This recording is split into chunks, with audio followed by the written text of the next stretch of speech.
All right. Hello, everyone. Can you hear me okay? Well, so nice to see everyone. This is the second of CS50's New Year's seminars. This one is focused on databases and a language called SQL, via which you can store and access data in databases. So pleased to say that we have so many people from around the world that have been tuning in to this and to CS50's other seminars thus far. In fact, just flipping through the chat here, as you may have already, we have folks here tonight from Mexico, Peru, Indonesia, Pakistan, Canada, India, Pakistan, Nigeria, Sri Lanka, Philippines, the US, China, Taiwan, Colombia, and I could keep scrolling and scrolling. It's so nice to see such a global audience here tonight indeed. Also here with us are some of CS50's mentors for these seminars. We've had over 600 folks from around the world also volunteer wonderfully their time and their talent to answer questions, both in the Zoom chat today and also on ED, the course's Q&A platform. So indeed, if you have trouble following along with anything today, if you fall behind or get a little bit confused, not to worry. Everything's going to be available on the course's website, which is where you found the Zoom URL for this class itself. And please feel free to ask questions during and after via ED in particular, so that any of the staff or mentors can field them there. We have a little tradition, as some of you know, of taking a group photo of sorts before we begin. If you'd like to opt in and turn on your video at this point, we'll take a moment to take a whole bunch of screenshots that will then compose into one big mosaic. Let me give folks a chance to turn on their cameras so that they're not left out here. And here's the awkward part. We just need everyone to smile and wave for an unusual number of seconds, just so that we can take a whole bunch of screenshots. Our colleague Andrew is secretly behind the scenes, scrolling through all of the tiles, taking a few screenshots. And then another colleague of ours, Rongshin, has actually written special software that's going to analyze all of the screenshots that we're taking, find all of the rectangular regions and faces therein, and then extract each rectangle and then recompose them into one big Zoom-like mosaic. Since, as you probably noticed, you can only fit a small number of people typically on the screen at once. Andrew, how are we doing? All set, David. Thank you. All right. Well, thank you all. Well, it's my pleasure to introduce tonight's teacher, CS50's own Brian Yu, who not only teaches CS50's Introduction to Web Programming using Python and JavaScript, but also CS50's Introduction to Artificial Intelligence. So whether you're new to CS50 or the community, or you've already taken something like CS50, know that this and other courses are available to you both now and beyond tonight's own experience. So without further ado, Brian, welcome. Thank you so much, David. It's so good to see everyone here today. Welcome to another one of CS50's New Year's seminars. And today, as David mentioned, we're introducing SQL, which, if unfamiliar, is a language that we're going to be using to work with databases and work with manipulating and asking questions about data. So while we're talking about SQL today, if at any point you have any questions about anything that you're seeing, definitely feel free to ask questions. If you haven't found it already, there's a chat button at the bottom of your Zoom window. If you click on that, you can say hi to other classmates. You can ask questions there, and classmates might be answering questions. I'll keep an eye on the chat too to try and answer as many questions as I can during today's seminar. And as David mentioned, we have a great team of mentors who are here today too that are keeping an eye on the chat and helping to answer some questions as well. A couple of logistical things to get out of the way first. First, if you don't already have a GitHub account, go ahead and head to this URL that I just pasted into the chat, github.com/join, and sign up for a GitHub account there. You'll use that GitHub account later today to sign into some of CS50's tools. In addition, we also have a question and answer forum called ED, which you can get to at this URL that I've just pasted into the chat, cs50.ly/seminars/ed. And you can use ED as another place where you can ask questions and where the mentors can help to answer your questions as well. And in particular, there will be a couple points during today where I will stop talking and give you an opportunity to work through some data-related problems on your own. And during those times, if you ever run into any trouble, if you have questions about any of the problems that you're trying to solve, turn to ED, and other students and the mentors can help you out with that too. Later on today, we'll also be using another tool called CS50 IDE, which you can access at ide.cs50.io. If you've never used it before, it's just a cloud-based programming environment where we can write and run code, and we're going to be using that a little bit later too, and you'll sign in with your GitHub username, but we'll get there soon. If at any point you have any technical trouble with any of these tools that we've taken a look at here, definitely feel free to just ask a question, and the mentors will be able to help to resolve. All of the material for today that you're going to be seeing, you can also find at this URL, cs50.harvard.edu/x/2021/seminars. And in particular, this is where you can find the slides for today. And the slides are going to contain all of the new syntax that I'm going to be teaching you. So if ever I show you a new piece of syntax and you want to go back to it because I've moved on to something else on my screen, if you go to the slides, which are linked to from the website, the main seminar website, but I've also pasted a link directly to the slides in the chat, you'll be able to see all of the new syntax that I'm introducing. So in case you miss something, you can always refer back to it there. So to dive right in then to today's seminar, today is going to be all about data, how we store data, how we represent data, how we manipulate data. And before we get into SQL, which is one way of working with data, I thought we'd start with one way that you might have worked with data before. Namely that of spreadsheets. And so I have a couple of spreadsheets prepared for you. And here's one. It's taken from IMDb, the website. And this is a spreadsheet that's all about television shows. Got a whole bunch of information about television shows. And my first question for you is, how is this spreadsheet organized? What do the rows mean? What do the columns mean? How would you interpret this spreadsheet if you were reading it? If you have an answer, go ahead and write it into the chat, and we'll see what people think. How is this data organized in this spreadsheet?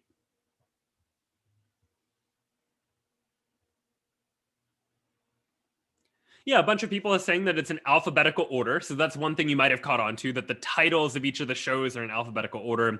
We have all the A's and then all of the B's.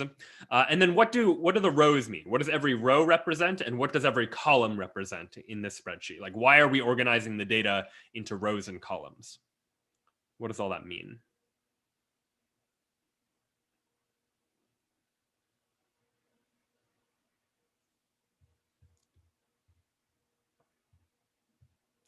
Yeah, I see a few people mentioning that every row is like a different piece of data. So if this is a spreadsheet that's keeping track of television shows, then every row is making reference to one television show. And every row is about one separate television show. And what do the columns mean? What does each distinct column then represent? April's answer is that the columns are attributes of the data, different properties of the data. Yeah, different information about each individual television show. Yeah, so for any given television show, we want to store multiple pieces of information about that television show. I want to know not only what the title of the television show is, but I might also care about what year did the television show first air. I might care about how many episodes that television show has had. IMDb lets users rate on television shows, rating shows on a 0 to 10 scale. And so rating might be a column that we have to keep track of what the rating for any show is. Votes is just how many people have voted on a rating for that show. And then we have a column called genres, representing the genres for a show. And now, not all of the rows happen to have a genre, but we know that some of them are action and comedy and crime shows, and others are animation and comedy and romance, for example. So we have a bunch of different genres associated with some of the shows. And then finally, I have a column called stars, which is storing the people that starred in that particular television show. It's just a whole bunch of names separated by commas with all of those people. So now that we understand how this data is organized, does anyone see any problems with the way the data is organized? Anything that might not be so well organized about the data, or that might make it difficult for us to be able to search through the data, get answers to questions about the data, for example, or eventually have a computer try to analyze this data for us as well?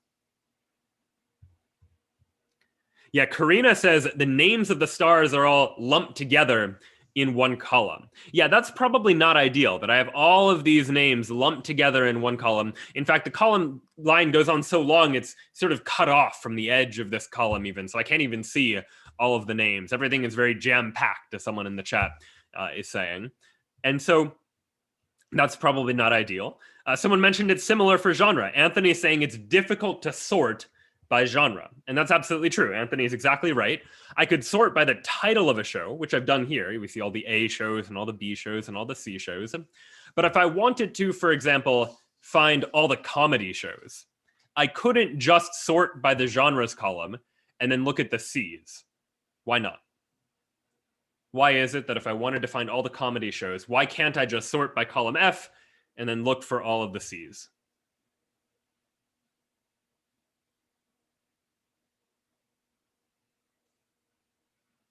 Yeah, Cameron says comedy might not be at the start of the entry, right? For example, this show is action, comma, comedy, comma, crime. And so if I'm sorting it, it's not going to show up in the C's, even though it is a comedy show. And so there's areas here where the data is not super well organized, and we might be able to improve upon it. Drew is also commenting on the fact that we have a lot of empty genres. That's true. Not a whole lot we can do about that because we're just working with the data that's been given to us. But certainly, we might be able to improve on the organization here. So how could we do that? How could we improve upon the organization of the data in this spreadsheet? Any ideas for what we could do?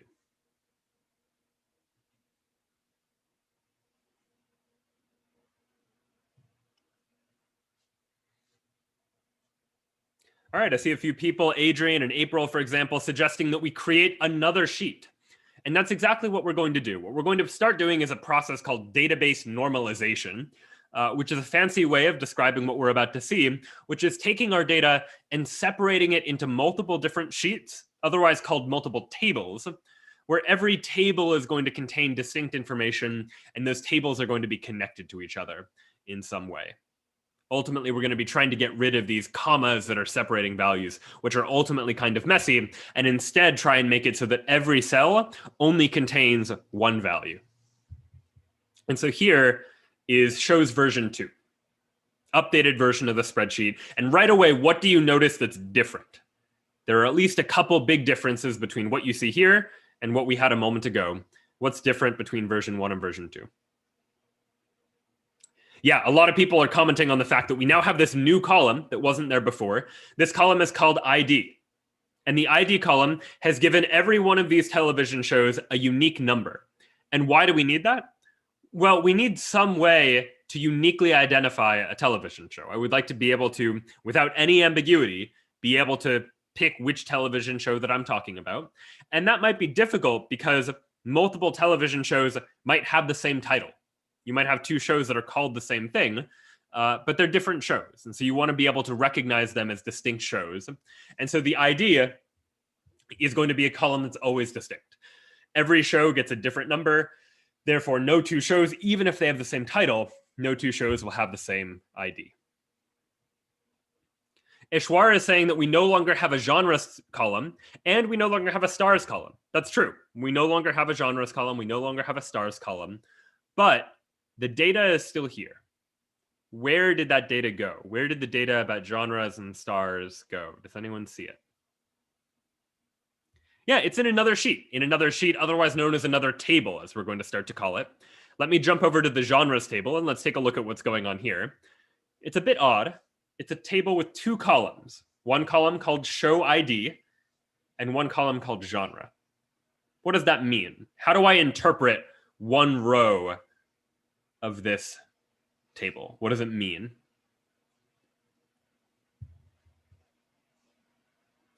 Yeah, I like Anthony's framing that this particular show has a genre of whatever is inside of this cell here. So for here, I'm saying whatever show is show ID number 4158110. Remember, every show has a different show ID. That show is a thriller genre, for example. And shows might have multiple genres. And if that were to be the case, you'll see the same show ID appear multiple times here.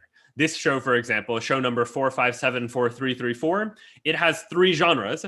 It's a drama, and it's a fantasy, and it's a horror, for example. Fabrizio is saying now the data is better organized. Absolutely. We've organized our data a little bit better now. Now, if I wanted to find all of the crime shows, for example, I could just sort by this genre column, for instance, and just look for all of the crime shows and then be able to find all of the matching shows. Now that we've taken all the data that was in this comma separated format and split it up a little bit, I'd argue the data is a little better organized. And a similar thing is going on here with people. Here's my people sheet. What does every row of this table represent? What does this row mean?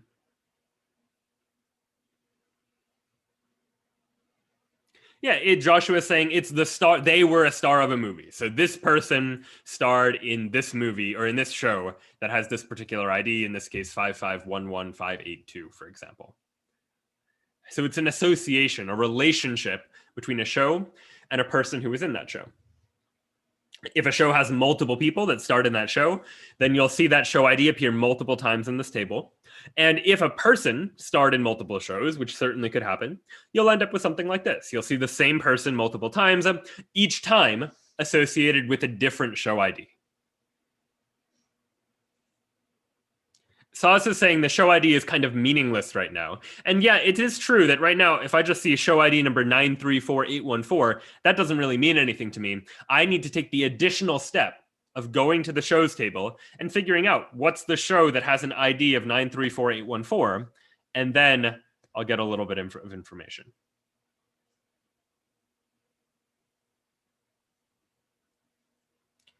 For people asking about SQL, we're going to get there. We're going to build our way towards that. But before we get there, we're going to start just by getting an understanding of what the structure of this data really is.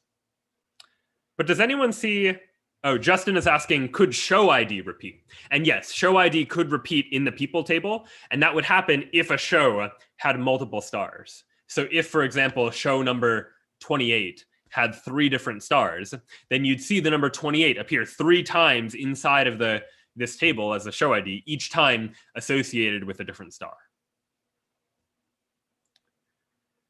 Anyone see any problems, though, now, even with this table, with this people table? Something that we might be able to improve about the design. Sarah says it's redundant. Yeah, there's some redundancy here with individual names.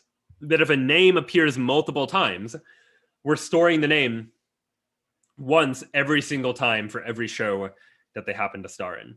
Cameron extends upon that problem by saying if there are multiple actors that have the same name, we can't distinguish between the two. We have no way of knowing if it's really 2 different people that have the same name, or if it's one person that happens to have starred in multiple shows. We have no way of telling that apart right now.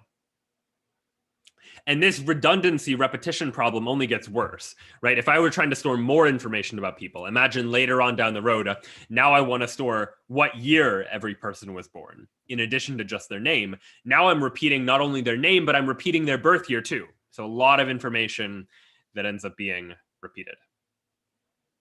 So what's the solution? What can we do? Yaroslav is suggesting we add an ID for people. In the same way that every television show had an ID that uniquely identified that television show, we can separately create a table of people where every person gets a single ID too. And that brings us to the third and final version of the shows table of this database. Here is the shows table. It looks exactly like what we saw before. The genres table associates every individual show with the genre that it belongs to. But here's what's new. Now in the people table, we're no longer associating people and shows. The people table just contains people. And in particular, it contains every person once, along with an ID, a unique number to identify that person. If there are 2 people with the same name, if they're different people, they'll have 2 different IDs, so we'll never get confused about that. And now the interesting table, the most complicated table that we've seen in terms of trying to understand what's going on, is this one. It's a bit weird. We've got 2 columns, one called show ID, one called person ID, and every row is just 2 numbers. How do we interpret that? How do we interpret every row of this sheet?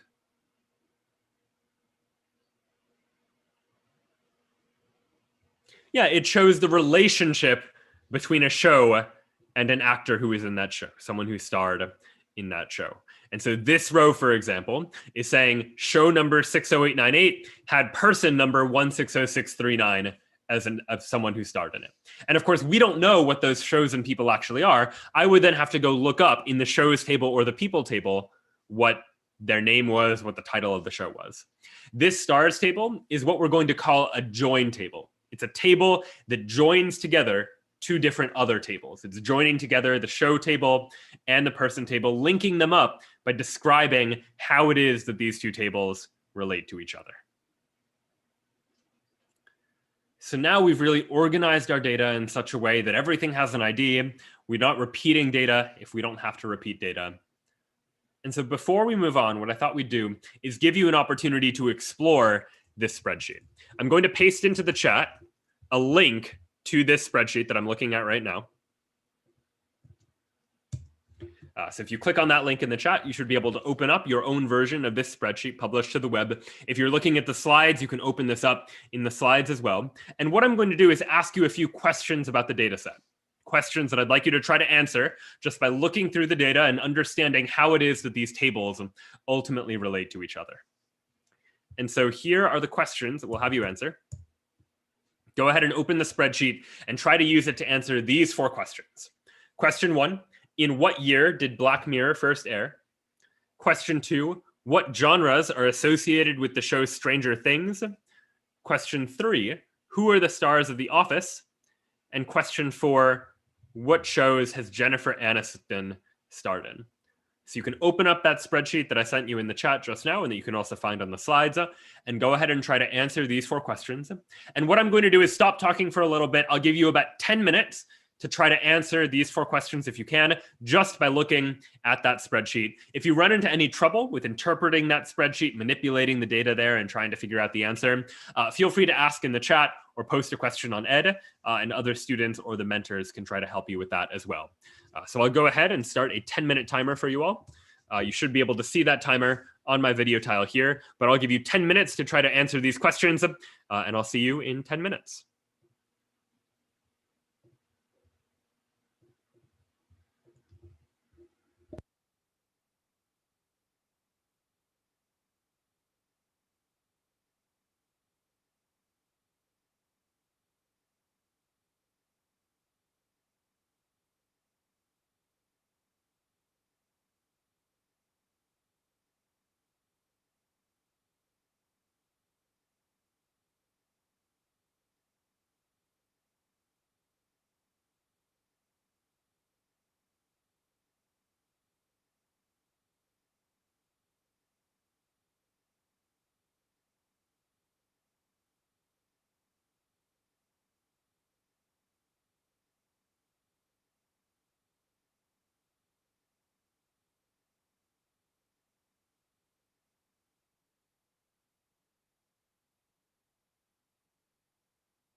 All right, welcome back, everyone. No worries if you didn't manage to answer all of the questions, but hopefully you made a little bit of progress. And let's go through it, see how you might have approached solving these problems. So let's start with the first one. Black Mirror, what year was it first released? 2011, people are saying, which is the correct answer. And the way you probably figure that out was recognizing that if I want to know something about a show, it might be in the shows table. I can do a search with Command or Control F to try and find Black Mirror. If you also knew that it was already in sorted order by the title of the show, that might have helped too. But doing a search through the spreadsheet was perfectly reasonable to try and find Black Mirror and to say that, yes, it was indeed released in 2011. That's when the first season aired. Wonderful. Now for a bit of a harder question. Stranger Things, what are its genres? Drama, fantasy, and horror is correct. I see a bunch of those answers in the chat. How do you know? What tables did you have to look at? What did you do to get to that answer?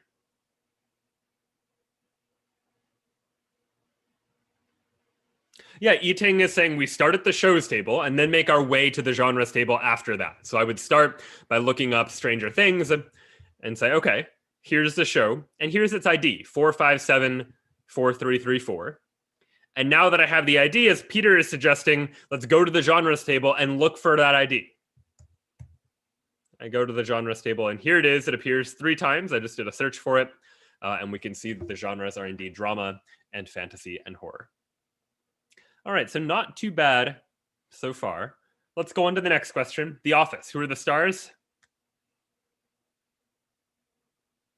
All right, I'm seeing some relatively long lists of names. And what tables did you all look at to get those answers? Drew is suggesting look up the show ID for The Office, then go to the stars table, then go to the people table. I like that logic a lot. We start in the shows table because we need to look up The Office first. So let's look up The Office and we get its ID, 386676.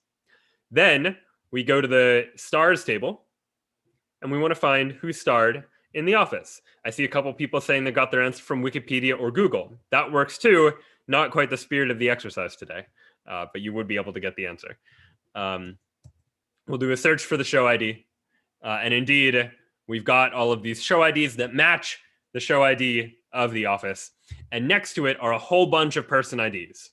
We don't know who those people are, but we know their IDs. And so this has been suggested a couple of times in the chat now. I could take each of those IDs, go into the people table, and look it up. So I could take the first one, go into the people table, search for that ID, and I'd get my first name. And then I'd do it again with the other names and figure it out. I'm not going to do all of that here because it's the same pattern. You would just go through those names one at a time, and you'd eventually find all of the names of the people. Notice that this was a little bit tedious. There was a little bit of work that had to be done in terms of taking each of those names and looking them up. Is there a quicker way to search for multiple IDs? We'll get there. Be patient with me a little bit and we'll get there, I promise. Let's now turn our attention to the fourth question. Jennifer Aniston, what shows has Jennifer Aniston starred in? All right, people are saying Friends and The Morning Show. Did anyone find this one a little bit trickier? This question. And why was it trickier? Yes, people are saying yes. Some people are saying not really. Okay. People who are saying yes, why was this trickier? Yeah, it's tricky because of Jennifer Aniston's star ID. If I look up Jennifer Aniston, here she is. Here's her ID. Her ID is number 98. So I can go to the stars table and look up the number 98. And I get 381 results for 98. Does that mean Jennifer Aniston starred in 381 television shows?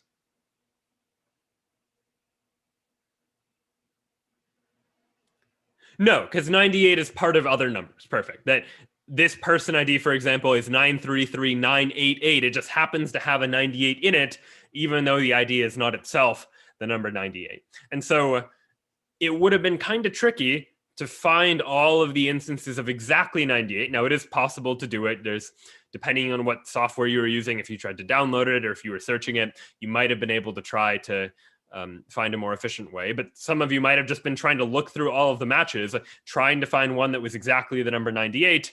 And at the end of it, maybe you'd find the show IDs. And it turns out there were two, as many of you managed to find. One was for the show Friends, one was for the show The Morning Show.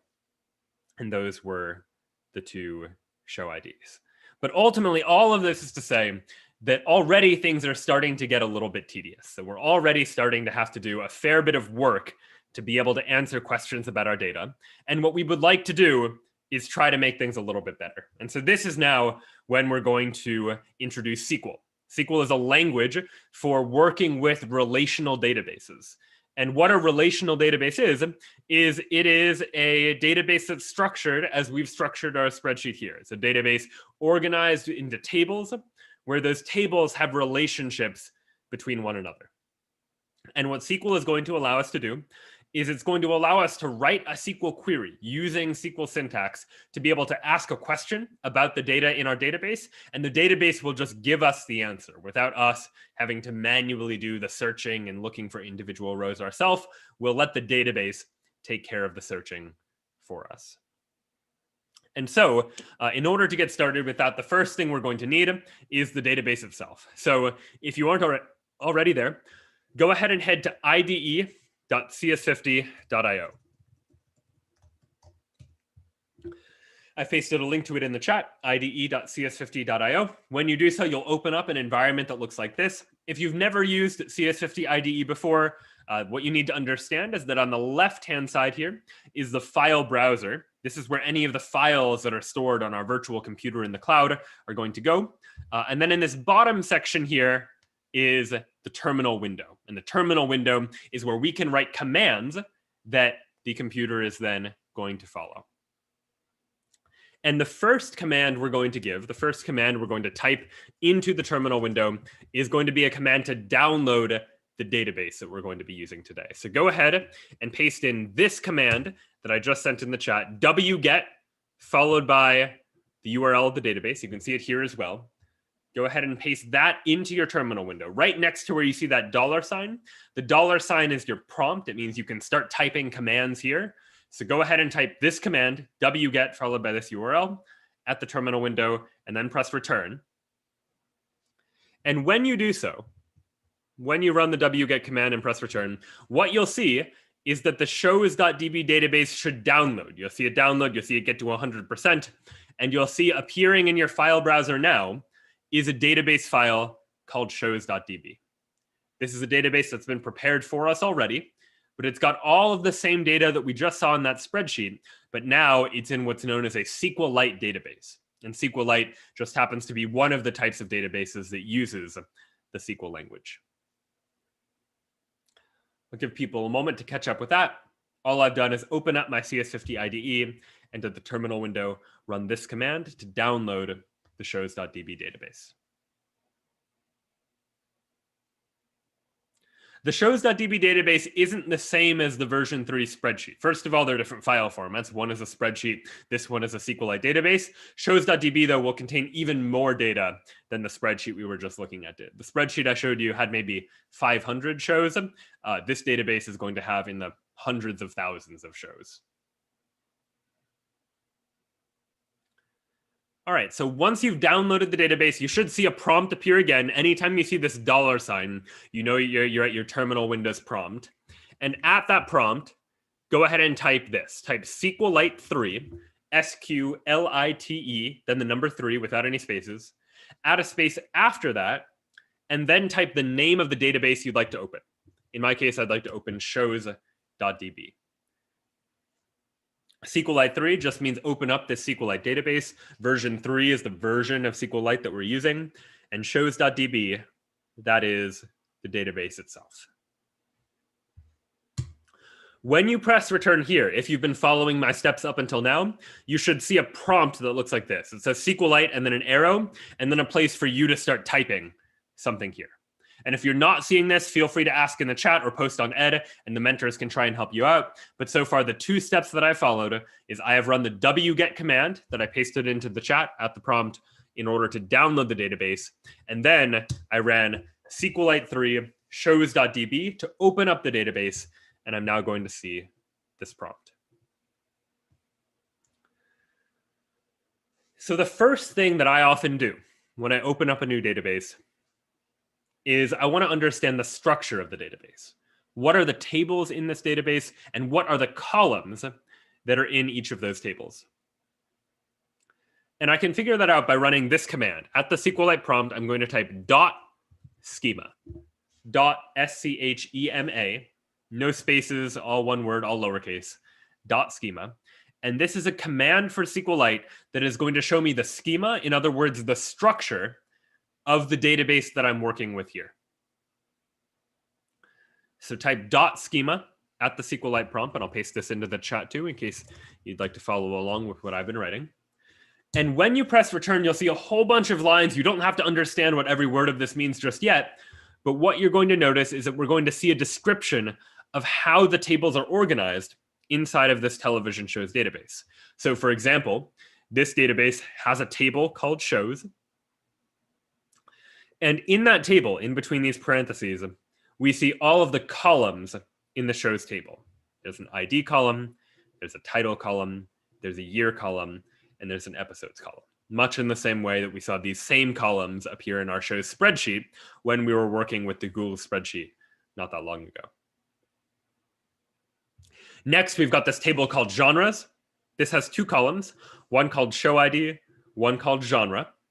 And in particular, notice that every column has a type. And if you've programmed a little bit before, maybe in C or Python, you might be familiar with the idea that data has types. Things can be integers or things can be text. And so here we're saying show ID is an integer. It's a number representing what show we're talking about. And here genre, that's going to be some text. Meanwhile, next we have the stars table. Again, that table is going to link together 2 other tables. It links together people and the shows that those people starred in. So we've got 2 columns, one called show ID, one called person ID. One is the ID of a show, the other is the ID of a person. And we've got a couple of new tables here too that weren't in our original spreadsheet. Turns out IMDb also keeps track of who wrote every show. And the structure of this table is very similar to the structure of the stars table that we were looking at before. This writers table also has 2 columns, one called show ID for the ID of the show, and one called person ID for the ID of the person that wrote that show.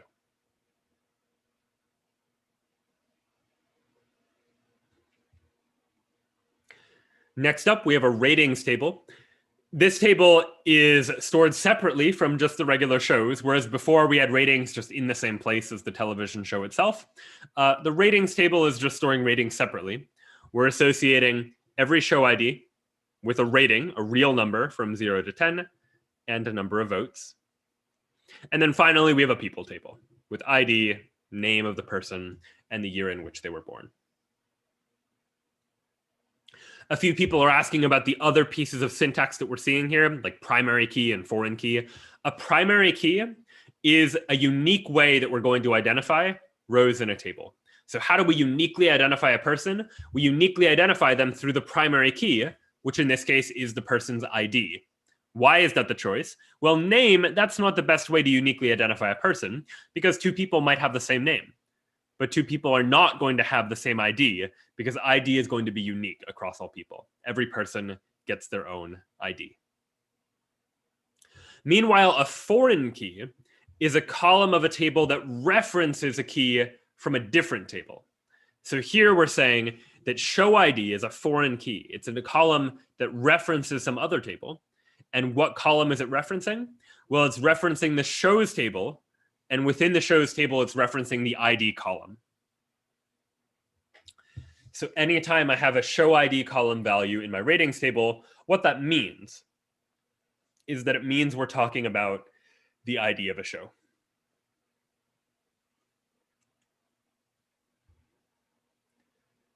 So this then is the structure of the database. And once we know the structure of the database, the tables and the columns that are inside of those tables, now we can start to ask questions about the data. And this is where we're really going to introduce the syntax of SQL. And we're going to show you a fair bit of syntax of SQL. But at any point, if you feel like you want to go back to a query to review it, know that all of the queries that I'm about to show you are in the slides for today. So if I move past a query and move on to the next query, but you want to go back and make sure you got the syntax of the previous one, go back to those slides. You'll be able to find all of the queries I'm about to run there. But the first query I'm going to run looks like this. Select star from shows, semicolon. Again, I'm typing that in to the SQLite prompt. And what does it mean? Well, select means I would like to select or access data from my database. And when I access data from the database, I need to specify which columns do I want to select? Which columns do I care about getting the data for? And so here I'm saying select star. The star means all of the columns. I would like to get all of the columns selected.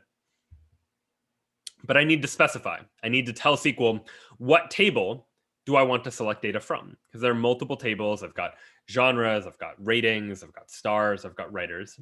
Here I'm saying select star from shows, meaning go ahead and get me all of the columns from the shows table. Effectively select everything from the shows table.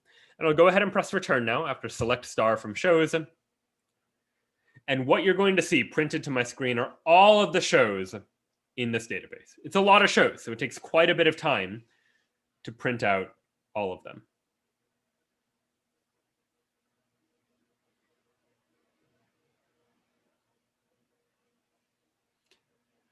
The place you should be writing this command is at the SQLite prompt. You'll see SQLite and then an angled bracket. That's a sign of where you should then type in a query. And in this case, I ran select star from shows. And so this is where you can run a command for the database. So it took a little bit of time, but eventually I saw printed to the screen all of the shows. I got their IDs, I got their titles, I got their years, I got their number of episodes, for example. All of that data is now here. So I could use that to now answer a question, right? The first question we tried to answer was, what was the year in which Black Mirror was released? And I could do that just by searching through these results and looking for Black Mirror, but that's going to take a long time. I don't want to do that. I want to let the database do the work for me. And so here we're going to introduce a little more syntax. Instead of just select star from shows, which we did before, to get all of the columns from the shows table, I'm going to add a clause called a where clause. I'm going to say select star from shows where title equals Black Mirror. So select star from shows where title equals Black Mirror. Notice Black Mirror in quotation marks. And now what this query is saying is still select all of the columns from the shows table, but don't give me back all of the rows. Only give me back some of the rows. And which rows do I want back?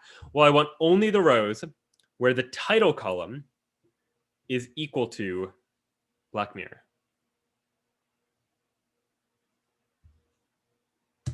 So we run it now, and we see just one result now instead of hundreds of thousands. And I can tell you that Black Mirror first aired in 2011. Gerard is saying SQL looks a lot like pseudocode. And yes, very much SQL reads a lot like you would just describe what it is that you want in English. I want to select all of the shows where the title is Black Mirror. You could imagine saying that, and it translates very directly to SQL as well.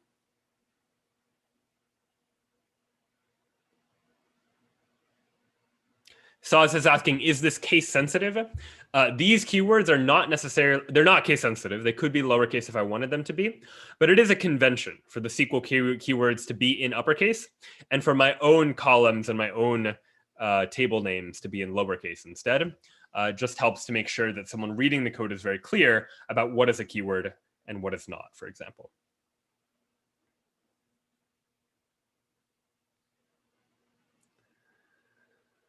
All right, so this was a case where there was only one result. I only got one entry for Black Mirror, but that's not always going to be the case. I might instead select star from shows where title equals The Office, for example. Same type of query, except this time I've just changed the title that I'm searching for.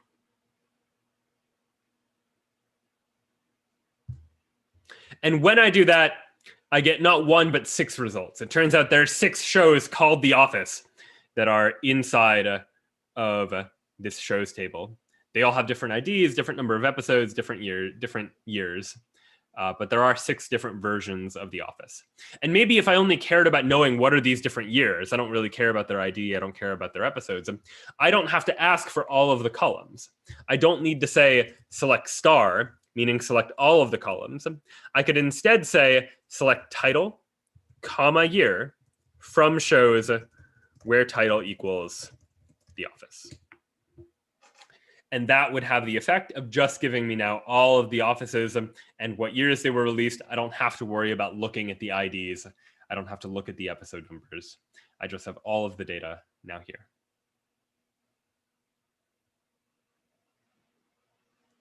You should be running these commands when you see the SQLite prompt. The SQLite followed by that little arrow.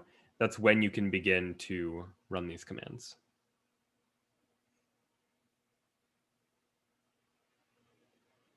If you're seeing a $sign at your prompt, it means you're in your terminal window, but you haven't started SQLite yet. So if you see a $sign like I see here, go ahead and run SQLite 3, then a space, then shows.db, which is the name of your database file. And when you press return, then you'll be able to see the SQLite prompt.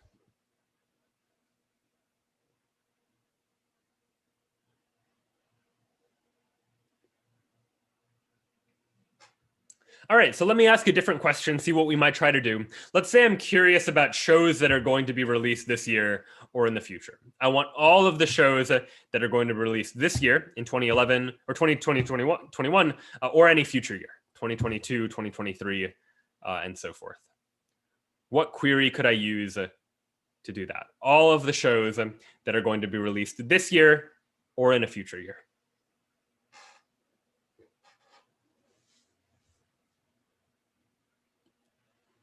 Guesses on what that query could look like.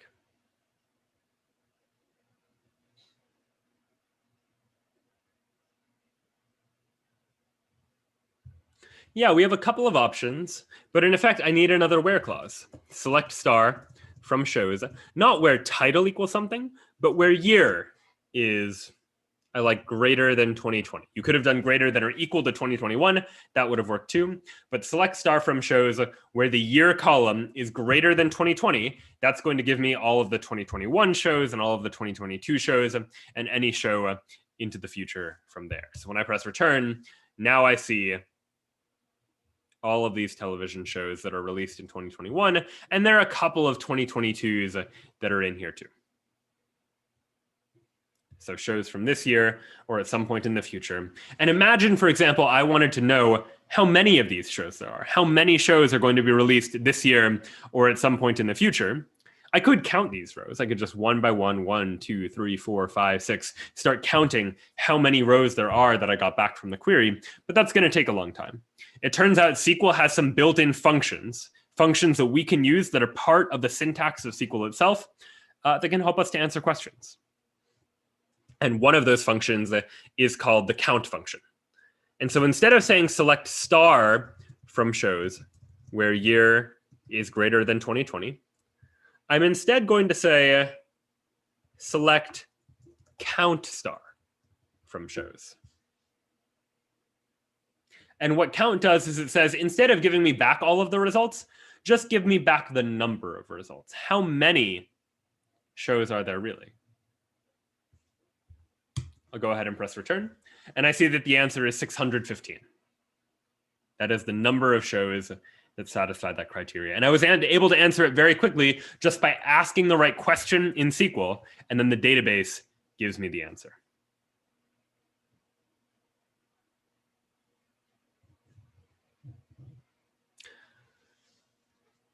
To take another example, let's imagine that I was very interested in television shows about the Titanic. So I want all of the TV shows that are about the Titanic. So I could try it. I could say, okay, select star from shows where title equals Titanic. But I get nothing. It turns out there are no television shows in IMDb's database that have a title of Titanic, but maybe there are television shows that mention the Titanic, and I still want to be able to find those as well instead. So what could I do? Well, I could instead say select star from shows, not where title equals something. Equals means check to make sure that this column is exactly equal to that value. Instead, I'm going to say select star from shows where the title is like, and then in parentheses, in quotation marks, %, Titanic, %. What does the % mean? The % is a wildcard. It means characters can go here. We're looking for any show where the title looks like this. Some number of characters followed by the word Titanic, followed potentially by other characters.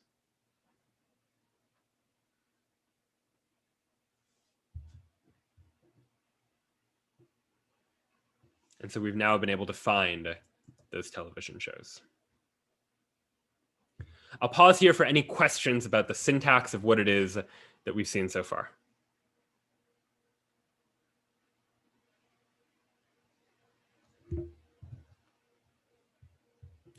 If you're stuck at a SQLite prompt like this, odds are you just didn't end your previous statement. If you just type a semicolon and then press return, that will often end the statement. And even if it errors, you can type another one. If you're really stuck at SQLite and this angled bracket inside of SQLite, just press Control-C. Control-C will exit out of SQLite for you, and then you can rerun SQLite 3 shows.db to open up that database again to then be able to run some additional queries there.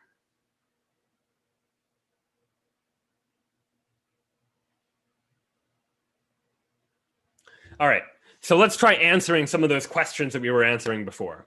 I wanted to know, what are the genres for Stranger Things? What SQL query or queries could I run to try to figure that out? The genres for Stranger Things.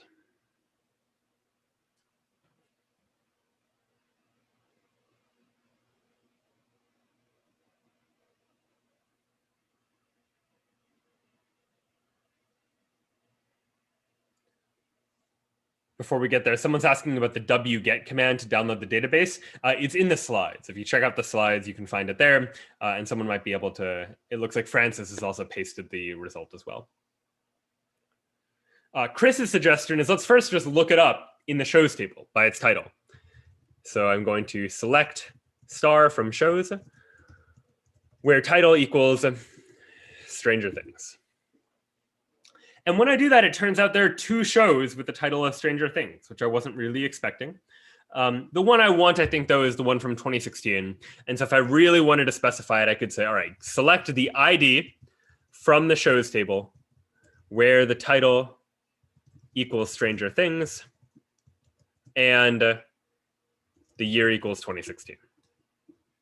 And that is just going to give me a single value, the one ID of Stranger Things aired first in 2016.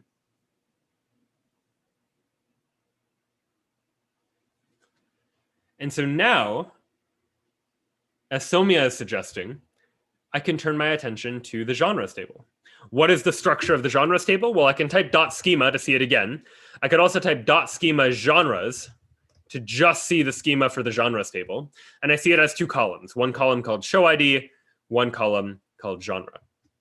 So here, I can select genre from genres where the show ID equals 4574334. And I get the answer as we got before, drama and fantasy and horror.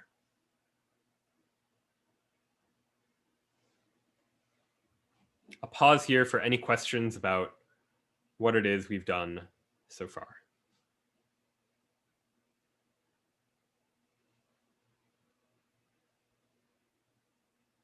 Justin is asking if you can break up your query across multiple lines. The answer is yes, you can. The semicolon marks the end of the query. So I could have done the same thing as select genre from genres where show ID equals 4574334, where you're doing the where on a different line. That's totally fine. And in fact, there will be a couple of cases later today where I'll actually do that. Peter asks a great question. I wonder if there's any way we can automate this process more. It seems like we're still manually remembering the show ID and then cross-checking it.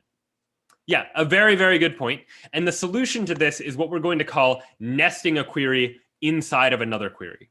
Really, this is the query I want to run. Select genre from genres, where the show ID is this ID, but I might not know what the show ID is. And so I'm going to nest a query inside of this query to figure it out. And here's what that would look like. Let's select genre from genres, where show ID equals. And now before, I literally just pasted in the ID of Stranger Things. But this time, I'm going to say, in parentheses on a new line, just for clarity, select ID from shows, where the title is Stranger Things, and the year is 2016. So this innermost query is getting me the ID of Stranger Things to show where the title is Stranger Things and the year is 2016. And once I have that ID, I'm feeding that into this query. Select genre from genres, where the show ID is that ID. So I run this now, and I do in fact get drama and fantasy and horror. All right, we're making some progress. Let's go to the other question. Who starred in The Office? Where do I start with this question? If I want to know who starred in The Office, what type of query am I going to run first?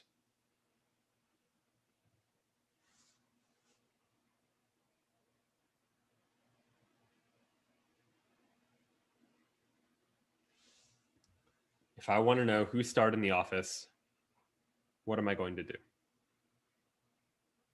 You don't have to give me every step, but give me a first step. Yeah, Sahan is suggesting look up The Office in the shows table. Let's try it. We need to figure out what the ID is of The Office. So I'll select star from shows, where title equals The Office. Here are all of the results, but we got a problem.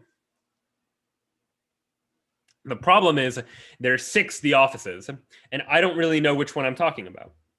I do know that The Office that I'm probably thinking of is the one with a lot of episodes, though. So I'm just going to default to whichever show has the most episodes. And I can see, because there's only 6, that the answer is this row here. But it might not be that obvious if you're working with giant data sets with tens of thousands, if not more, rows of data. So it therefore might be helpful to be able to organize this data a little bit better, put some order to it. And I can do that using syntax like this. Select star from shows, where the title equals The Office. We start the same way. But then at the end, I'm going to add order by episodes. Order by clause, followed by the comma, by the column that I would like to sort by. I want to sort by number of episodes. I press return. And once the query runs, it's going to display me the results sorted in order by number of episodes. Here's 6 and 8, 14, 28, 30, 188 from there.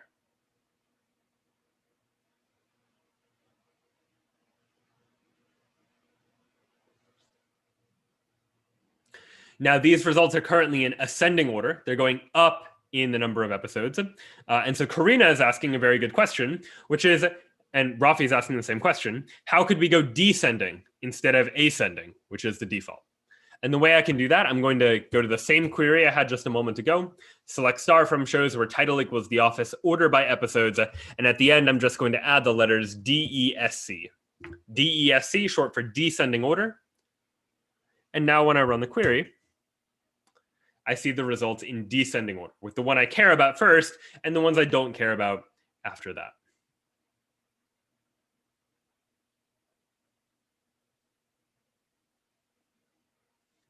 So the result I want is this first row right here. And honestly, I don't care about these other 5 rows. I would be fine just limiting myself to this very first row that we see here. And to do that, I can add yet one more clause to this query, making it a little bit longer. But I can say select star from shows where title equals The Office, order by episodes descending. And at the end, I'm going to add limit 1. Limit 1 just means limit my results to only one result, because I don't want more results than just that. I press return, and now I get the ID that I want. This is the ID of the office, and I don't have to worry about seeing all of those other results. Again, introducing a fair bit of new syntax. We're actually almost done with the new syntax for today, but you'll have plenty of opportunity to practice this, and you can find all of the syntax in the slides as well. But what do I do now? I've got the ID of the office, and now I'd like to do something interesting with that information.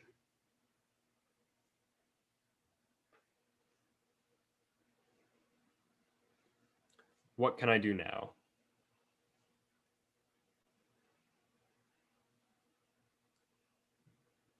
I have the ID of the office. What's my next step? Yeah, we can look at the stars table. Remember, the stars table has two columns. One column for the ID of a show and one column for the ID of a person. And now that I have the ID of the office, I just need to look for rows inside of that stars table that have this show as the ID of the show.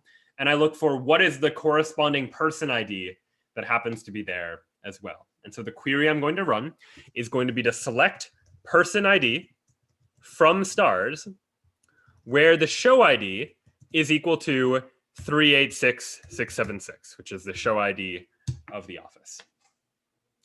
And when I do that, I get a whole bunch of person IDs. These are the person IDs of the office, stars, and I could look up those IDs one by one in the people table, and I would get all of their names. Now, this doesn't feel much better than what you all had to do when you were just working with the spreadsheets. You also were going one by one through the people and taking each person, looking up their ID, figuring out what their name was, and then you added that name into the list as well. But we can do better here. When we have this big long list of person IDs, we can nest them inside of a query. And by nesting inside of a query, we can improve how efficiently we're able to get all of this information. So here's the query we're going to run. I'm going to say, select name from people where ID is in, IN. This is a new keyword that we haven't seen before. But what I'm saying here is give me the names of all of the people where the ID is in this list. This is the list of all of the IDs of the people. And I want anyone whose ID is in that list. How do I get that list? Well, that's this query right here. So I'm selecting name from people where ID is in, and then in parentheses, I'm pasting this nested query that got me all of the IDs of the people. So this is maybe the most complex query we've seen so far. What's going on here is that this inner query in parentheses is looking for the person IDs of any person that starred in the office.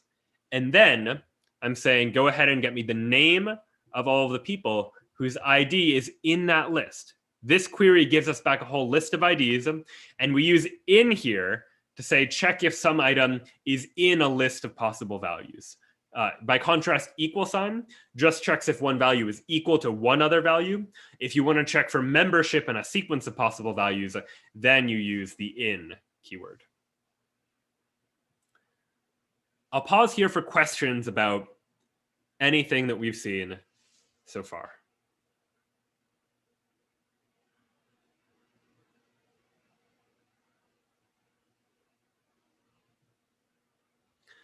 Sauce is asking, could we have one ID for a group of people?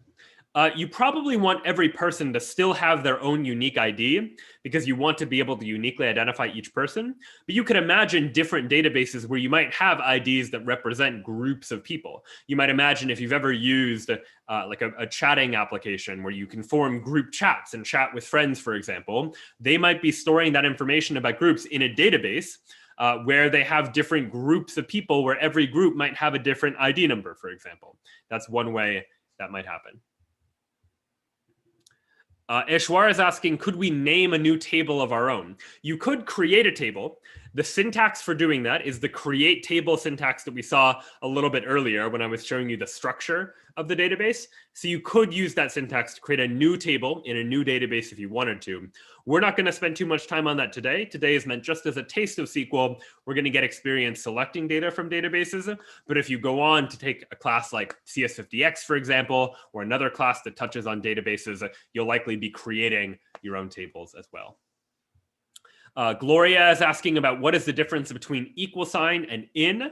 The difference is equal sign checks if something is equal to one exact value. So when I said check for shows where the title equals Stranger Things, I am looking for only shows where the title equals that exact value, which is Stranger Things.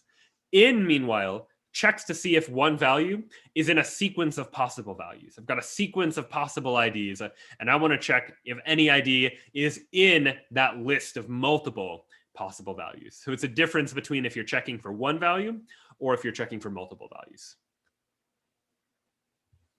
Juan is asking, can SQL only be used in the terminal? No, there are desktop-based interfaces for working with SQL and like web interfaces for working with SQL too. We just happen to be working in the terminal for today. Drew is asking, could you write queries in a text editor to prevent mistyped commands? Yes, you could. You could write these queries inside of a file and then just pass that file into SQL to have it run, and that would have been okay too. Tanya's asking, what exactly is SQLite? SQLite is just one example of a type of database that uses the SQL language. And SQL is a general language that's used in a number of different databases. MySQL is a popular one if you're familiar with it. PostgreSQL is another one. So there are a bunch of different databases, database management systems that use the SQL language. SQLite just happens to be one of them. I got a question about nesting. Can you nest multiple times? Yeah, you don't just have to nest twice. You can nest 3 or 4 or more times if you wanted to. So for example, you could transform this query into another nested query by taking this show ID and replacing that show ID with a query that would get you that show ID. And I'll leave that as an exercise for you if you'd like to work on trying to figure that out. So with that in mind, let's get some practice with the SQL syntax. I've just introduced a lot of new syntax for you. You can find all of the syntax in the slides if there's anything you were unsure about. But what we're going to do now is give you an opportunity to try to answer some questions, no longer based on the spreadsheet, now based on this database. So here's what you're going to do. Here are the queries again in the slides that you can find that show all of the different queries that we were just running. So you can take a look at those there. But here's the activity we're going to work through. Now, if you haven't already downloaded the database, you can run wget followed by this URL that you see here to download the database. But your task now is to write SQL queries, either one query or multiple queries, to answer each of the following questions. Question 1, in what year was Jerry Seinfeld born? Question 2, how many television shows have a perfect 10 out of 10 rating? Question 3, what genres are associated with the show The Crown? Question 4, who wrote Arrested Development? And question 5, what shows has Allison Janney starred in? For each of these, I want you not only to answer it, but to keep track of what SQL query or queries you used in order to answer it, because we care about knowing how it is that you got to these answers too. We'll give you about 15 minutes to try and answer as many of these questions as you can. If you have any trouble as you go through these questions, post in the chat or post on Ed. Here's Ed where you can ask questions. You can click on the new thread button to ask a question. You'll click on question and then SQL, which is the topic for today. And you can ask a question here. So with that said, go ahead and take 15 minutes to try and work through these questions. The mentors will be around to help. I will start a timer for 15 minutes, and I will talk to you in 15 minutes.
All right, welcome back, everyone.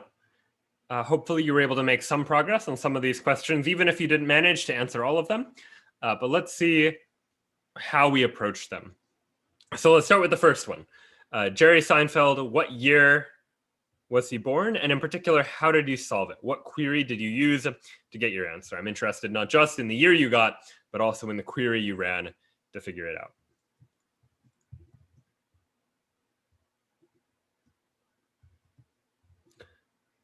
All right, I like what I'm seeing in the chat. Most people recognize that the solution was in the people table, that the people table has names of people, and it also has birth years. So I could do something like select birth, which is the column I'm interested in, from the people table where the name equals Jerry Seinfeld. Run that, and that query is going to give me what I want. I'm looking for something from the people table, not all of the rows of the people table, only the rows where the name is equal to Jerry Seinfeld. And in particular, the column that I want is the column called birth. That's the one that stores birth years. And so this query, once I run it, is ultimately going to give me the answer that we're looking for. And it looks like people got 1954 as the year. And that indeed is the answer. All right, so the questions got a little more complicated from here. Next up, I wanted you to tell me how many shows have a perfect 10.0 rating according to IMDb. 27 is the right answer. And how did you get there? Yeah, so this is in the ratings table. And if you didn't remember, you could always rerun .schema, .schema, to see an entire overview of the structure of this database, to see what are the tables, what are the columns in those tables. And we would have found, here is the ratings table. There's a column called rating. It's a real number. So I just want to look for how many of those are equal to 10. And I could select them all by saying select star from ratings, where rating equals 10.0. And I would get all of them. Here they all are. And I could count them up. But as many of you have done that I'm seeing in the chat, is you've used the fact that SQL has built-in functions to instead say select count star from ratings, where rating equals 10.0. And this now gives us what we're looking for, which is the number 27. All right, making great progress so far. Next up, the crown. What are the genres associated with the crown? And how did you get there? Yeah, there were a couple of ways you could do it, and I see people approaching it in multiple ways. One way is to figure out what is the ID of the crown and just get that piece of information first. Reasonable place to start. I could do that by saying select ID from shows where title equals the crown. And I would get this ID. Here is the ID of the crown. And then I could take that and put it inside of another query. I'm seeing many of you now selecting from the genres table. So select genre from genres where the show ID equals that number that just came back from the previous query, that number that we know to be the ID of the crown. And so this query now gives us the answer we want, which is drama and history. So this is similar to how you would have done it with the spreadsheet. You look up the crown's ID, then you look up all the matching ones in the genres table. But because we're now working with SQL, as many of you are doing, we get to combine these. We can nest these queries together to ask one question and have the database give us our answer. And effectively, we're just going to be combining the two queries we've already written. So the first one starts exactly the same way as the second one.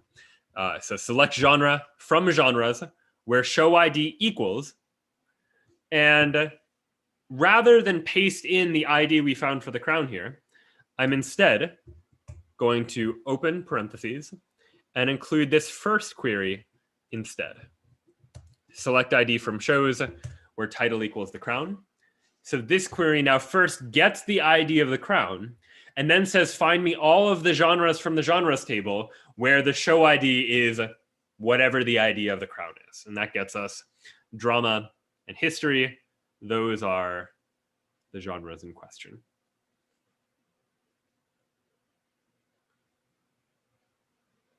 All right, great. Let's go on to the next question, which was who wrote Arrested Development? How did you approach that one?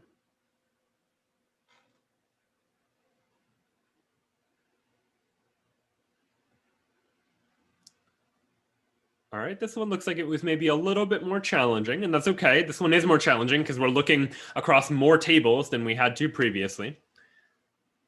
But we'll start by doing this in separate queries. You could combine them later. But we can start by figuring out what is the ID of arrested development. Select ID from shows where title equals arrested development. And we get an ID. And then what I'm seeing people look at is I see people looking at the writers table. Now, we didn't really talk much about the writers table yet, but it's very much like the stars table. All the writers table does is it associates a show ID with a person ID, saying that for this show, that person is one of the writers on that show. So if I have a show ID, what I want is I want the person IDs from the writers table where the show ID is this number here, 367279. And we get one person ID. Now, it's possible that we might have gotten multiple person IDs if this show had had multiple writers. Looks like, according to our database at least, there's just one primary writer for the show. So let me take that person ID and find out who they are by saying select name from people where ID equals that ID. And we end up getting the name that we're looking for. We could have nested all of these together. If we were going to nest them all together, we would effectively work backwards, much as we did before. I would say select name from people where ID equals, because that's ultimately what I want. The thing I want my query to do is give me some names. And I'm actually going to change equals to in, because even though for now either one will work for this particular case, it's possible that a show might have multiple writers. And in that case, I might not be looking for one ID. I might be looking for multiple IDs. And in, again, allows us to deal with those multiple IDs. So then I'll say select person ID from writers, because I now want to get person IDs. So let me get all the person IDs from the writers table where the show ID is equal to, and now I need the ID of arrested development. And this very first query we ran, that gets us the ID of arrested development. So I'm nesting a query inside of a query, inside of a query. And in doing so, I opened up two parentheses. And so I need to close those parentheses too. I'll close the parentheses, semicolon, and we get the same answer just by nesting these queries one after the other.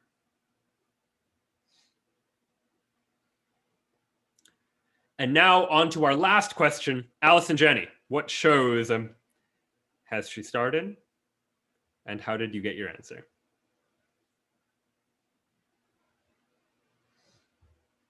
I'm seeing good lists. I'm seeing good queries. It's very similar to what we've just done. The question we just answered was take a show and follow the tables to get to some people. Now we're starting with a person and we're following the tables to get to some shows. And the way we might do that is first get the ID of Allison Janney. So I'll say select ID from people where name equals Allison Janney. We get an ID 5049. And now I want to know what shows did she star in. All of that is in the stars table. So we select the show IDs from the stars table where the person ID is whatever Allison Janney's person ID is, 5049. And we get a whole bunch of show IDs. Now, again, we could manually look up each of those show IDs one at a time. But what most of you, I imagine, did here, and what I'm seeing in the chat, is that most of you chose to nest these queries together so that you didn't have to look up each one on your own. You could instead just say, select title from shows where the ID is in, and then this query, which gave us all of those show IDs. And that then gave us the list of all of the shows. I'll pause here for any questions then about anything that we've taken a look at so far. Now that we've seen how we can use SQL to answer much more efficiently the questions that you were having to manually look around through all of the spreadsheets to look at a little bit ago.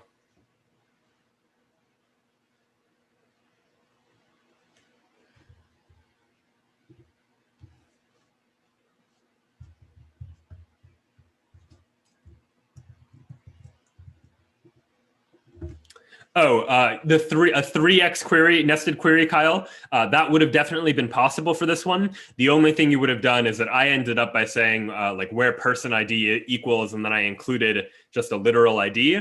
If you replaced that literal ID with a query, like select ID from people where name equals Alice and Jenny, that would give you Alice and Jenny's ID, so you could nest that one more time. Drew is asking about what are some important SQL conventions. The capitalization convention that I've been following is that I've been capitalizing keywords, things like that are part of SQL's language itself, keywords like select and where and in, for example. And I've been using lowercase for all of my stuff, the names of my tables, the names of my columns. And so that's a convention you can use there. Aruthron is asking, could I convert a spreadsheet into a SQLite database? You can actually. There is a way you can import a spreadsheet into a SQLite database. I think it's .import in the same way you have .schema to get the schema of an existing database. You can use .import to import an existing spreadsheet into your database as well. Yes, Cameron, the in was definitely the important thing in that most recent query, because we're looking not just for a single show ID, but Alice and Jenny may have been in multiple shows, and we want to find any of the shows where the ID matches one of those shows. And so that is how you would have gotten the answer there. So if you only got one result from the last question, that was probably why. Tanya's asking about if there are like alternatives to SQL. Are there things that people use instead of SQL?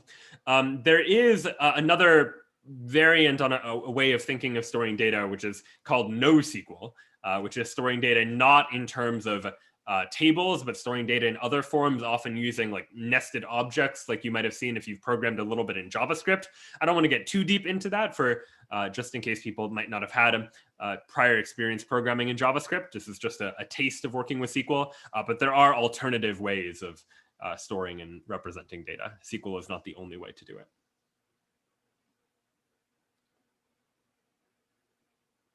All right. Well, we have one more thing that we'd like your help with tonight, one more activity for you all. And in fact, it's a bit of a mystery that we'd like to get your help with. It turns out that in the nearby town of 50ville, they've reported that the CS50 duck that you may be familiar with, the CS50 duck has been stolen. And the town of 50ville has asked me to ask all of you here in the session today to help us solve the mystery, of the stolen duck. I have a little information I can share with you. The authorities think that the thief stole the duck and then shortly afterwards took a flight out of town. And we think that the thief had the help of an accomplice. It's someone who was helping them. And so your goal as the detectives that have been assigned to this case is to identify, number one, who the thief is, number two, what city they escaped to, and number three, who the accomplice is who helped them escape. We have a few pieces of information we can tell you about the crime. The crime took place on July 28th, the 28th day of the 7th month. And I can also tell you that the crime took place on Chamberlain Street, which is one of the streets in the town of 50ville. And in addition to that, in order to help you out, the town of 50ville has assembled a database. They've put together a SQLite database with some information from around the town, records from around the town that they've been collecting, put them into some tables and columns. And they've provided this database to all of you so that you can now use that database to try to answer these questions, to try and solve this mystery. So I'm going to send you the database now. Go ahead and in CS50 IDE, execute that query, wget followed by this URL for the 50ville database. And I'll share it, my IDE as well, so you can see it. This again is the command you're going to run, wget followed by this URL. If you're already inside of an existing SQLite prompt, like you're already running it from the shows.db database, you're going to first have to exit the shows.db database. And to do that, you can just type Control-C to exit out of that database. And now I can run the wget command to download the 50ville.db database. So 50ville.db has now been downloaded to my IDE because I ran wget followed by this URL to download 50ville.db.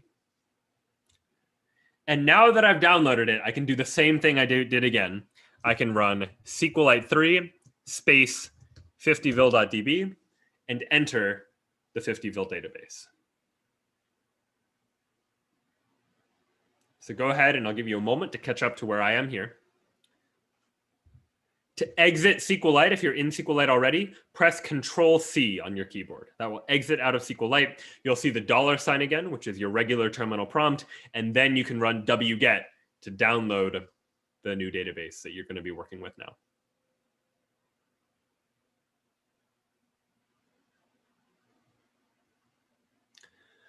All right, so what's the first thing we should do now that we've opened up this database? What would be a good thing for us to do? Yeah, Cameron is suggesting, and a bunch of people now are suggesting, run .schema. I don't know anything about the database. I want to understand it. What are the tables? What's the structure of the database? How are the tables related to each other?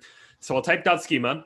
You'll find there are a whole bunch of tables here. I don't really know what all of them are for just yet. But one that catches my attention is this first one here. We've got a table called crime scene reports. That's got columns for year and month and day, a column for street, like what street the crime took place on, and a column for description, which is some text. And if I want to see a sample of this table, like the kinds of rows that go into the table, I could run select star from crime scene reports, limit 3. Limit myself to just 3 rows because I don't want to see all of them. I just want to get a taste for what this data looks like. So I'll run that. And what I see is I see a bunch of years, months, and days. I see some streets in the street column, and then a description from that day about the crime scene report. And given that I told you that this crime took place on July 28th, and that it took place on Chamberlain Street, that's hopefully enough information then for you to maybe have an idea for where to start. Maybe a good place to start would be to look in the crime scene reports table, looking for a crime that matches the day, the month and day, and also the street on which that crime took place. And so I am going to give you some time to try working on this mystery before we talk about it.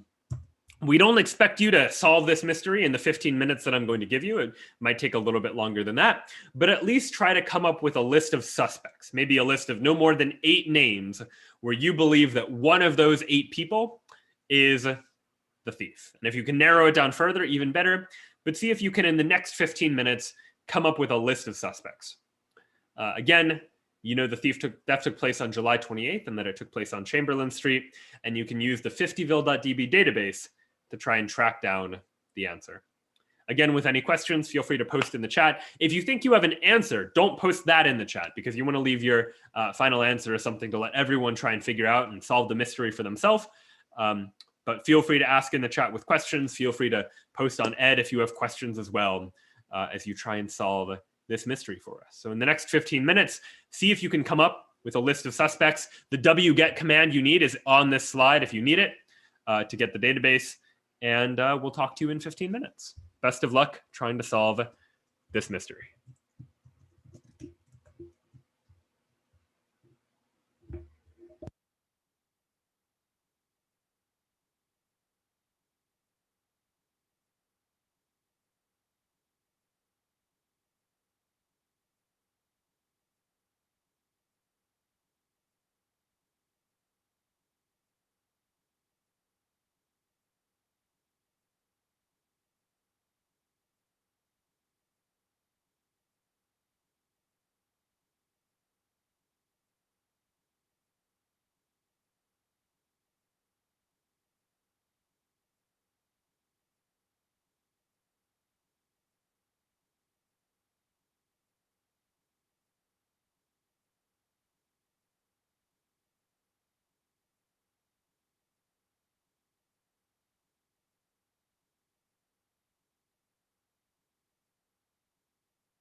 All right, welcome back, everyone.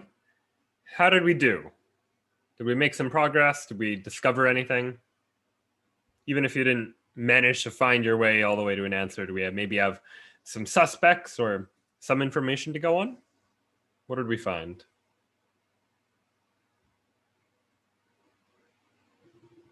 If you're feeling confused, not to worry. I'll walk you through some of the steps that you might follow in order to make a little bit of progress.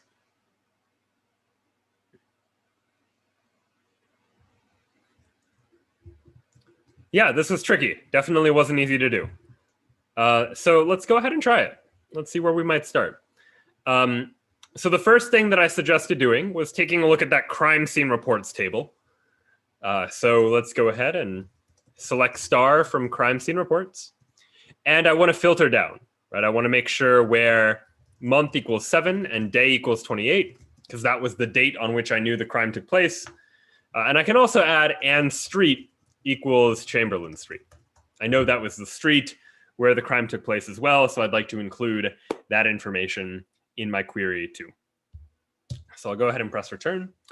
And when you run that, you find that there's only one matching crime scene report from the description that I provided.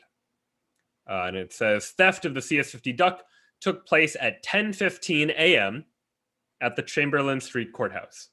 Interviews were conducted today with 3 witnesses who were present at the time. Each of their interview transcripts mentions the courthouse. All right, so what can we do now? Any ideas? Yeah, we want to connect the different tables. Are there any tables that seem like they would prove useful to us? Let's go ahead and type .schema. Got a bunch of tables. Yeah, a bunch of people are suggesting the interviews table. Great, so we have a table called interviews, and the interviews table has columns for month and day, so we can look for interviews that were on this particular day. And we also have a transcript column, and if we know that the transcript mentioned the courthouse, then we can run a query for interviews that have transcripts that mention the courthouse. And to do that, we can use logic similar to how we queried before for all of the television shows that mention the Titanic, for example. Here I could say something like select star from interviews, where month equals 7 and day equals 28. That part we've seen before. But also, and the transcript is like courthouse with % signs on either side. So we saw that with the Titanic example from a little earlier today, but now we're looking for all of the interviews that took place on this particular day and that mentioned the courthouse. Let's run this and see what we get. We get 3 rows. We get 1 interview with Ruth, 1 interview with Eugene, 1 interview with Raymond. All of them mention the courthouse, and all of them are providing us with a little bit of information. And so let's start with Ruth's interview, just as a place to start. Sometime within 10 minutes of the theft, I saw the thief get into a car in the courthouse parking lot and drive away. If you have security footage from the courthouse parking lot, you might want to look for cars that left the parking lot in that time frame. So let's first figure out the time frame. Sometime within 10 minutes of the theft. Anyone remember what time the theft took place? 10:15. Great. It was in the description from the crime scene report. 10:15 is when the crime took place. And sometime within 10 minutes of the theft, as Yaroslav is saying, between 10:15 and 10:25, they left the parking lot. How can we make progress here? Are there any tables that you all found that might have some information that would be useful to us? Justin is saying courthouse security logs. Great, let's look at that table. I'll do .schema courthouse security logs. That's a table. And we have columns for the day and the month, the hour and the minute, because we need to know specific times things are happening. Activity, I don't really know what that means, but I'll find out. And license plate, for like the license plate of the car, for example. So let me sample some data. Select star from courthouse security logs, limit 100. Just get like 100 rows of data to get an understanding for what this data looks like. And here is that data. I see a whole bunch of months and days. I see a whole bunch of things that look like times, hours, and minutes. It looks like activity is always entrance or exit, and license plate is just a license plate number, for example. So let's now try to access those license plates.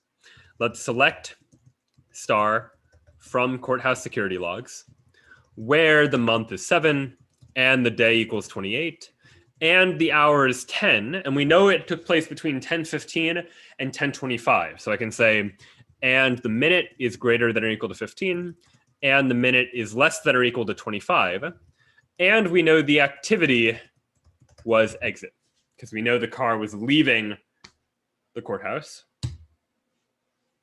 I'll run that and see what we get. We've filtered down all of the courthouse security logs to really just the ones that are most relevant to us. And here they are. Here are the exiting cars between 10:15 and 10:25. And we have a whole bunch of license plates to go with them. And now what can we do with those license plates?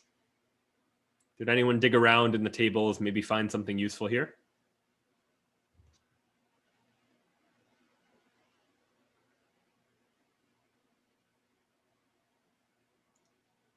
Yeah, the people table. All right, let's look at the people table. Let's do .schema, people. And it looks like people have names, they have phone numbers, they have passport numbers, and they have license plates. All right, so license plates, that's what we're probably going to be looking for. So let me now nest these queries by saying, let's select name from people, where license plate is in, and then I need the query that gave me all the license plates, which was this big long query up here. It was just a bunch of filtering conditions. I'm going to, actually, sorry, let me try that again. Select name from people where license plate is in. And then I need to just select the license plate. I don't want to select the entire table, but select the license plate from the courthouse security logs where the month equals 7 and the day equals 28. And the hour is 10, the minute is greater than or equal to 15, minute less than or equal to 25, and the activity is exit. And so there, it's a bit of a long query, but what's going on inside this nested query is that we're selecting the license plate from the courthouse security logs, and that's going to give us all of those because we filtered down only to the ones that are taking place at the right time.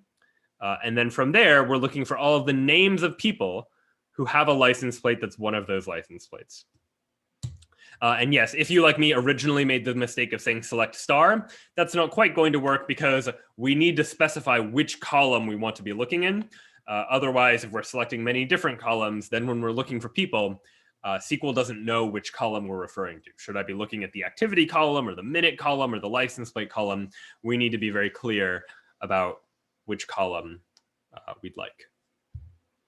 And when we run this, we end up getting some names. We get a list of about 8 suspects, and it's probably reasonable to assume that these are the 8 people that left the courthouse at that time, and therefore one of them is likely the thief. Which of them? We don't really know. There's probably more we could do to narrow down on this suspect list even further, maybe by taking a look at some of the other information that was given to us in other interviews, but we have a place to get started, some place where we can start to now make some progress.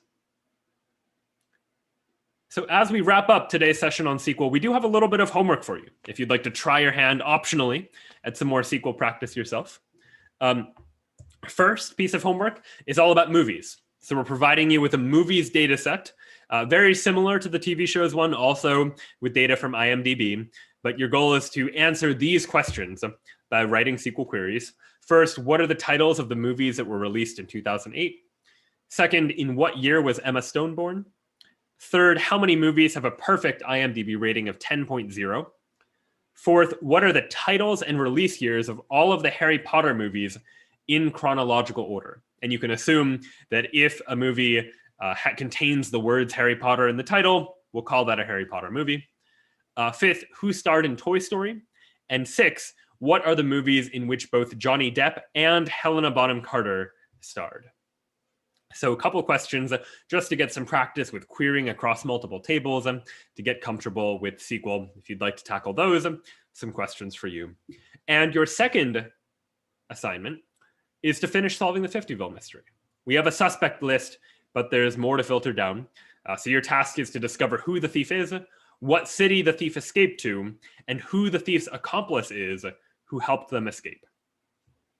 Ultimately, as you work on any of these homework problems, if you have questions, feel free to post them to Ed. You can continue to post to Ed even after the end of today's seminars, and the mentors will be around on Ed to help answer your questions and help you out as you continue to work on a little bit of SQL. But before we wrap up, a couple of final things. First, I should note that this is the last of the SQL seminars, but there are other seminars coming up later this week and next. So this week, in fact, starting tomorrow, Kareem is going to be leading seminars on Linux, if that's of interest to you. And after that, next week, Colton will be leading some seminars on game development. So if either of those topics are things that you might be interested in learning a little bit about, getting a taste of, we hope to see you at those future seminars. And finally, we always like to get some feedback on these seminars to know what things you liked, what you'd like to see in future seminars, for example.